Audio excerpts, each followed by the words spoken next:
Bom, pessoal, nós vamos ver um pouco hoje então a parte de seleção de plantas, principalmente voltado aqui nesse caso para autógamas, certo? Nós temos dois tipos de seleção principal. A seleção natural, que é aquela basicamente em que o ambiente seleciona as mais adaptadas, e nós temos a seleção artificial. Seleção essa realizada pelo melhorista que está realizando essa seleção. Então é um meio artificial de selecionar aquelas de interesse. Então seleciona com arquitetura de interesse. Agora, a seleção natural age então conforme o ambiente seleciona as mais adaptadas. Certo. Sabendo-se os dois tipos de seleção, nós vamos entrar para uma parte de como que nós vamos usar aqui estratégias usar para autógamas e para alógamas. Para alógamas, nós vamos trabalhar como o caso do milho, nós já falamos dos princípios da alogamia, que é basicamente mais de 95% de fecundação cruzada. Nós vamos trabalhar com a seleção de uma população, porque há toda hora troca de fluxos gênicos, que nem no caso do milho, o pendão fica acima lá e a boneca, que é a parte feminina, abaixo, e a toda hora chega o pólen de uma planta para uma outra. Então nós trabalhamos com uma população, nós selecionamos uma população de variedades de polinização aberta. Agora em autógamas nós vamos trabalhar particularmente com a seleção de um indivíduo. Diferentemente de alógamas, que é uma população, nós vamos selecionar um indivíduo. Por exemplo,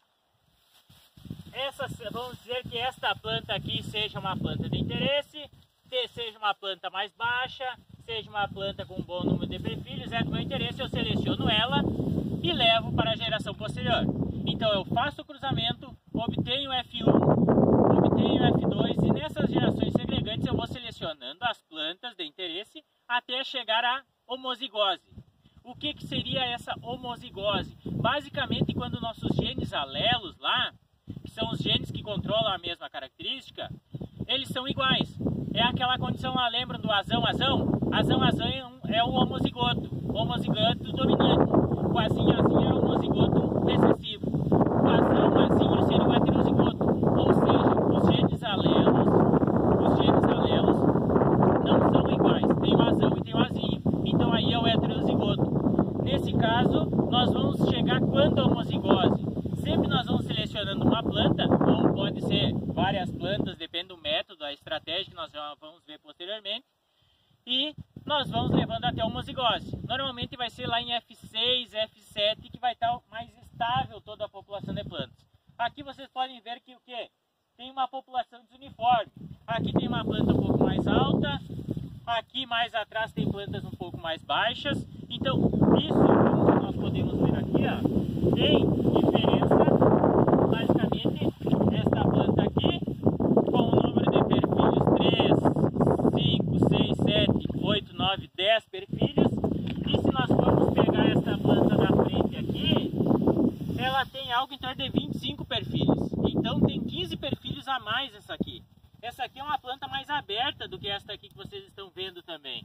Então isso tudo entra na hora da estratégia de nós como selecionarmos. Em arroz, basicamente, que tipo de planta nós vamos selecionar? Vamos selecionar uma planta que seja mais ereta, um porte mais ereto, folhas mais eretas, para quê? Ter melhor captação luminosa. Quanto mais ereta, melhor a captação luminosa. Se as folhas forem muito horizontais, acaba uma sombreando a outra e ocasionando isso uma perda de eficiência técnica e uma perda no índice de colheita posterior. Então, isso que nós buscamos. Bom, isso aqui basicamente é um cruzamento que obteve-se. Fizemos um cruzamento, obtemos o F1, aqui está, tem uma população aqui em F3, que tem uma variação maior de altura, ciclo, a questão de propriamente de disposição foliar, arquitetura de plantas. E lá nós temos o F4, que basicamente esse F4 aqui já tem uma variabilidade um pouco menor, porque a cada ciclo de seleção cai pela metade o número de heterozigotos e vai aumentando a homozigose, vai aumentando o número de alelos iguais naquela população, certo? Então esse é o preceito básico que nós utilizamos aqui para a seleção, nesse caso das plantas. nós temos alguns métodos de condução de autógamas. Um deles é o método genealógico. O método genealógico basicamente é: seleciono a minha planta de interesse, por exemplo, selecionei esta planta, colho estas panículas, identifico, e esta planta aqui dará origem a uma nova linha na geração posterior. Então aqui nós temos o F4, esta planta vai formar o F5 ano que vem.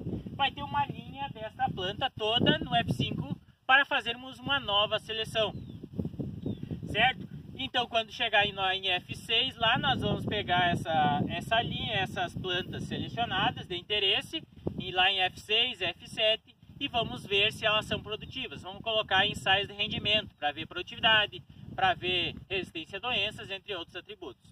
Então, basicamente, método genealógico. Há uma seleção de plantas individuais, quando? Principalmente recomendado a partir de F4, certo? Não em F2 e F3, porque tem muitos efeitos que não são aditivos. Ou seja, que são dominantes, que tem muitos efeitos de dominância. Então, por isso que se faz seleção de plantas individuais que darão origem a uma nova linha.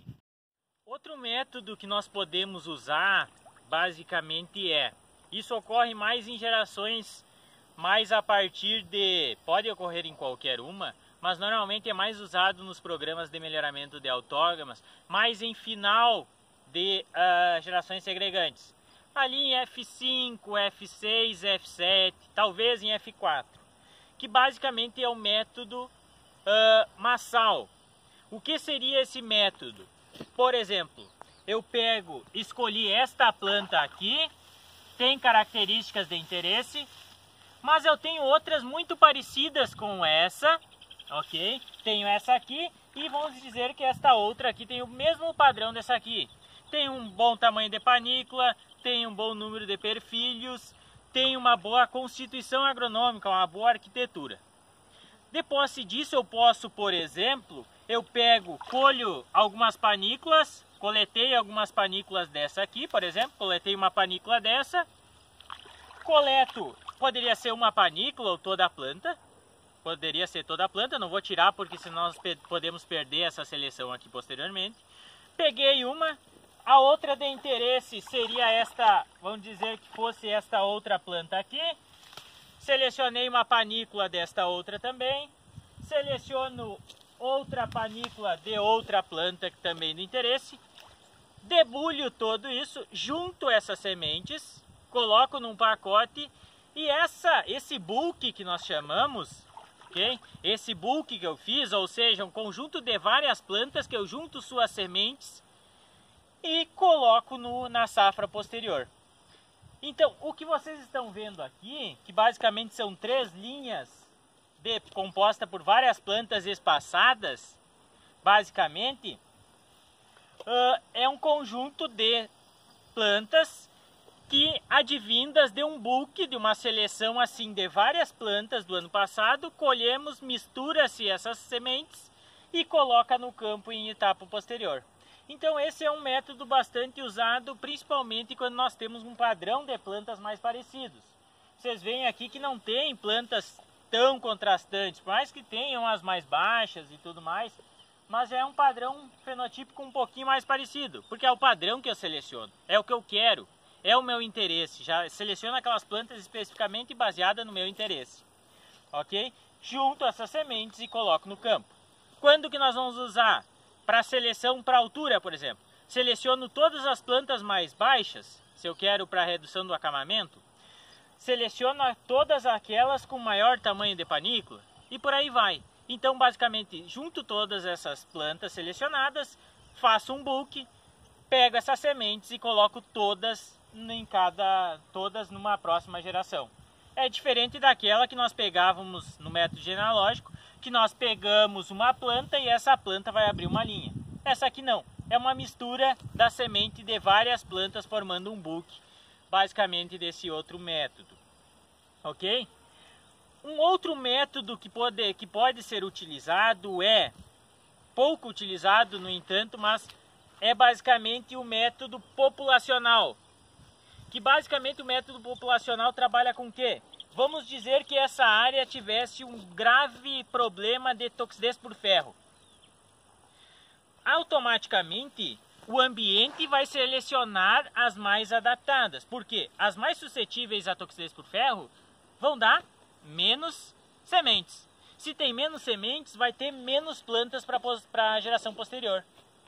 Então, basicamente, há uma atuação da seleção natural, atuando normalmente entre F2 até F4, e posteriormente a F4, F5 depois, em gerações mais avançadas, aí eu seleciono a planta que eu quero.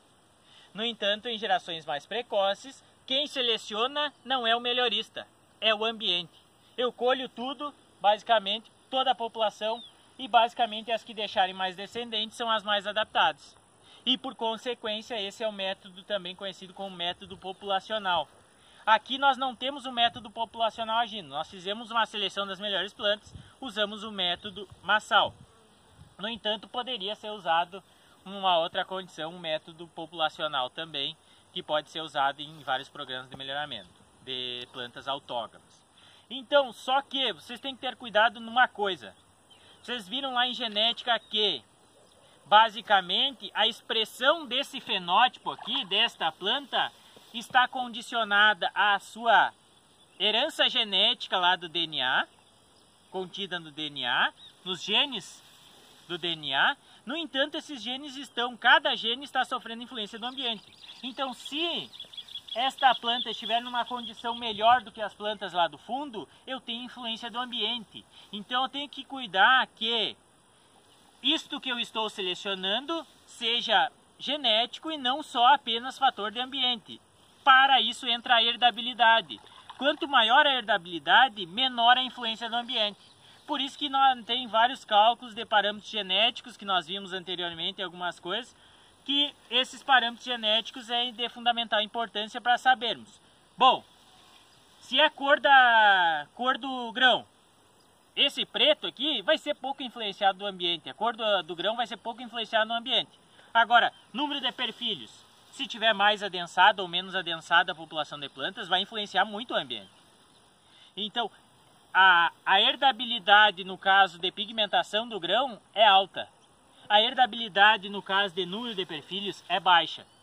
Por consequência, os ganhos por seleção, de eu estar selecionando esse grão preto, as chances de eu realmente ter todas as plantas de grão preto na geração posterior são maiores do que eu colher baseado imaginando que vai ser tudo com bastante perfilhamento e isso tudo ser herdado. O perfilhamento tem uma baixa taxa de herdável para a geração posterior. Agora, pigmentação, que é um ou poucos genes, aí já é diferente, porque aí nós já conseguimos ter uma quantidade herdável geneticamente para a geração posterior maior, certo? Então isso é fundamental, depende de cada característica, se é monogênica ou poligênica, se são caracteres qualitativos ou quantitativos, que nem nós vimos na aula anterior. Olá pessoal, aqui nós estamos então numa área experimental de melhoramento genético, onde a gente vem conduzindo gerações segregantes, basicamente de 2 cruzamentos. Então esses 2 cruzamentos entre BRS Pampa e SCS Onix, que é um grão preto, esse daqui um grão branco, foram feitos lá na Embrapa em 2016. A partir disso, as gerações foram conduzidas quase todas aqui, apenas F1 e F2 lá na Embrapa. Que nós tivemos então F2 e F3 o ano passado, e esse ano F3, que vem de lá as primeiras 10 linhas, e F4 as outras 10 linhas aqui nesse experimento. Então o método que a gente vem conduzindo aqui é um método genealógico, onde a seleção que a gente faz é baseada em todo o histórico das plantas selecionadas. A gente seleciona basicamente por então comprimento de panícula, número de perfilhos que essa planta tem, altura de plantas, número de grãos férteis e também número de grãos estéreis, que também não adianta a gente ter um excelente número de espiguetas, porém a maior parte for estéreis. Então quanto menor a esterilidade, maior será a produção de grãos e consequentemente a produtividade. Outro caractere também é o número de grãos por panícula e o peso desses grãos por panículas, que tudo isso vai influenciar lá na questão do rendimento de grãos por hectare. Então, esse daqui é um dos cruzamentos que envolve a cultivar SCS Onyx, que é uma cultivar de grão preto, que nos últimos anos os arroz de tipos especiais, principalmente os pretos, estão gerando uns nichos de mercado, principalmente porque são uns arroz que têm um alto valor nutritivo e também presença de antioxidantes, que faz bem para a saúde e previne doenças.